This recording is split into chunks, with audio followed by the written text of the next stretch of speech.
अगर किसी ने काला जादू किया है तो क्या है उस जादू का तोड़? आपको यह समझना होगा कि ऊर्जा सिर्फ ऊर्जा होती है। वह न तो दैवी होती है, न शैतानी। आप उससे कुछ भी बना सकते हैं, देवता या शैतान। यह बिजली की तरह होती है। क्या बिजली दैवी या शैतानी, अच्छी या बुरी होती है? जब वह आपके घर को रोशन करती है, तो वह दिव्य होती है। अगर वह एक इलेक्ट्रिक चेयर बन जाती है, तो वह शैतानी होती है। यह बस इस बात पर निर्भर करता है कि उस पल उसे कौन संचालित कर रहा है। असल में 5000 साल पहले अर्जुन ने भी कृष्ण से यही सवाल पूछा था। आपका यह कहना है कि हर चीज एक ही ऊर्जा से बनी है और हर एक चीज दैवी है। अगर वही देवत्व दुर्योधन में भी है, तो वह ऐसे काम क्यों कर रहा है? कृष्ण हंसे क्योंकि इतना उपदेश देने के बाद भी अर्जुन इस साधारण, बुनियादी और बचकाने सवाल पर अटका था। कृष्ण ने जवाब दिया, ईश्वर निर्गुण है, दिव्यता निर्गुण है।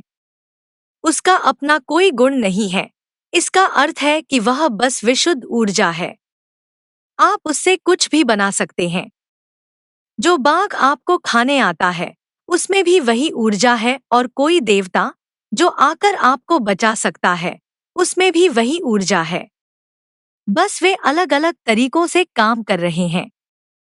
जब आप अपनी कार चलाते हैं, तो क्या वह अच्छी या बुरी होती है? वह आपका जीवन बना सकती है या किसी भी पल आपका जीवन समाप्त कर सकती है ना? किसी ने कुछ किया है। तो क्या लोग काला जादू कर सकते हैं? बिल्कुल कर सकते हैं। अगर ऊर्जा का सकारात्मक इस्तेमाल है, तो नकारात्मक इस्तेमाल भी है। एक वेद, अथर्ववेद सिर्फ सकारात्मक और नकारात्मक चीजों के लिए ऊर्जाओं के इस्तेमाल को ही समर्पित है।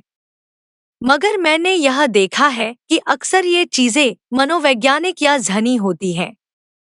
यह थोड़ी बहुत मात्रा में हो सकती है, मगर बाकी यह होता है कि आपका अपना दिमाग आपको पागल बना रहा होता है।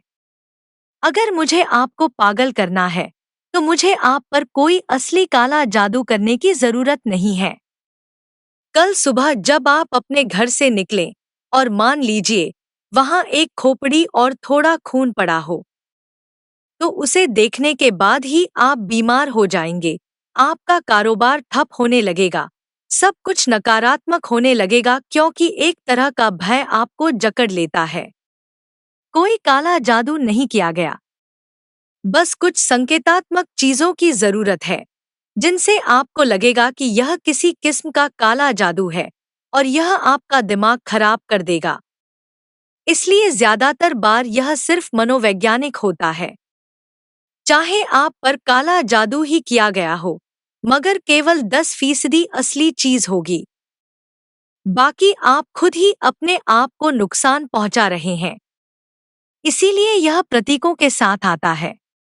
ऐसा काला जादू करने वाले यह जानते हैं कि आप खुद पर ही मनोवैज्ञानिक ढंग से असर डाल सकते हैं। एक बार ऐसे प्रतीक बना लिए जाने पर आप खुद को ही बर्बाद कर डालते हैं। क्या कराया काला जादू वापस करने का तरीका? मगर हाँ, ऐसा विज्ञान जरूर है, जहाँ कोई अपनी ऊर्जा का नकारात्मक इस्तेमाल करके किसी और को नुकसान पहुंचा सकता है। इसका बचाव क्या है? एक बात यह कि अगर आप आध्यात्मिक साधना के पथ पर हैं, तो आपको इन सब चीजों के बारे में चिंता करने की जरूरत नहीं है। आपको इन चीजों के बारे में सोचने तक की जरूरत नहीं है। एक और तरीका यह है कि आप रुद्राक्ष जैसे कुछ बचाव के साधन पहन सकते हैं, जो किसी भी किस्म की नकारात्मकता से सुरक्षा करते हैं। मगर आपको ऐसी चीजों के बारे में चिंता करने की जरूरत नहीं है। बस अपना ध्यान जीवन में बनाए रखें और आगे बढ़ते रहें। अगर आप साधना के मार्ग पर हैं, तो आपको बिल्कुल भी चिंता करने की जरूरत नहीं है। यह अपने आप ठीक हो जाएगा। ध्यानलिंग। अगर आप इस तरह के नकारात्मक असर में रहे हैं, तो आप आकर ध्यानलिंग की छाया में बैठ सकते हैं। ध्यानलिंग के कुछ ऐसे आयाम हैं जो ऐसी चीजों को बेअसर कर देते हैं। अगर आपको यह आशंका है कि काला जादू जैसी कोई चीज आप पर की गई है, तो सिर्फ एक दिन यहाँ बैठें और फिर चले जाएं। वह अपने आप ठीक हो जाएगा। लेकिन बेहतर यह है कि आप उन चीजों पर ध्यान न दें, क्योंकि किसी और से ज्यादा आपका दिमाग आप पर काला जादू करता है। ध्यानलिंग के प्रवेश द्वार के सामने वनश्री और पतंजलि मंदिर हैं। वे ध्यानलिंग से 15 डिग्री कोण पर बने हैं। उन्हें इसीलिए उस जगह पर बनाया गया है। वरना वास्तुशिल्प की दृष्टि से मैं उन्हें और करीब बनाना पसंद करता। जो लोग भूत प्रेत से ग्रस्त होते हैं या तंत्र विद्या के असर में होते हैं, ऐसी समस्याओं वाले लोगों को या तो आगे की ओर 15 डिग्री कोण या पीछे की ओर 15 डिग्री कोण पर बैठने के लिए कहा जाता है। आम तौर पर जो लोग भूत प्रेत से ग्रस्त होते हैं या तंत्र विद्या के असर में होते हैं, ऐसी समस्याओं वाले लोगों को या तो आगे की ओर 15 डिग्री कोण या पीछे की ओर 15 डिग्री कोण पर बैठने के लिए कहा जाता है। यह इस पर निर्भर करता है कि उन्हें किस तरह की समस्या है। उस जगह को खास तौर पर इस तरह बनाया गया है ताकि लोग उसका इस्तेमाल कर सकें। चाहे आपको इसका पता हो या नहीं, मगर काला जादू जैसे ऊर्जा के नकारात्मक इस्तेमाल होते हैं। 15 डिग्री के कोण पर यह द्वार है।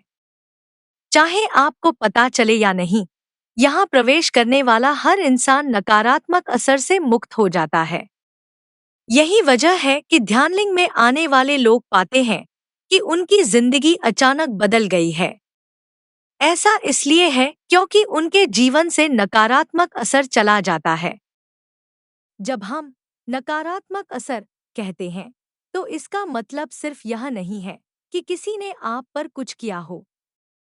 आप कई तरह से यूं ही किसी नकारात्मकता को ग्रहण कर सकते हैं। यही वजह है कि ध्यानलिंग में आने वाले लोग पाते हैं कि उनकी जिंदगी अचानक बदल गई है। देखिए, यह जरूरी नहीं है कि कोई किसी फल को जहरीला बनाकर आपको दे। उस फल में कोई कुदरती जहर भी हो सकता है जो खाने पर आपके शरीर में प्रवेश कर सकता है। इसीलिए जीवन के नकारात्मक पहलू बहुत तरीकों से आपके अंदर प्रवेश कर सकते हैं।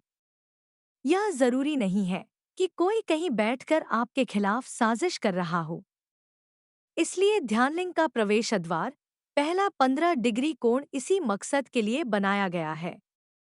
इससे पहले कि लोग किसी और चीज की कामना करें, वे खुद ब खुद इस तरह के असर से मुक्त हो जाते हैं। उन्हें बस उस स्थान में लगभग 60-70 फीट चलना होता है। ये नकारात्मक चीजें अपने आप बेअसर हो जाती हैं।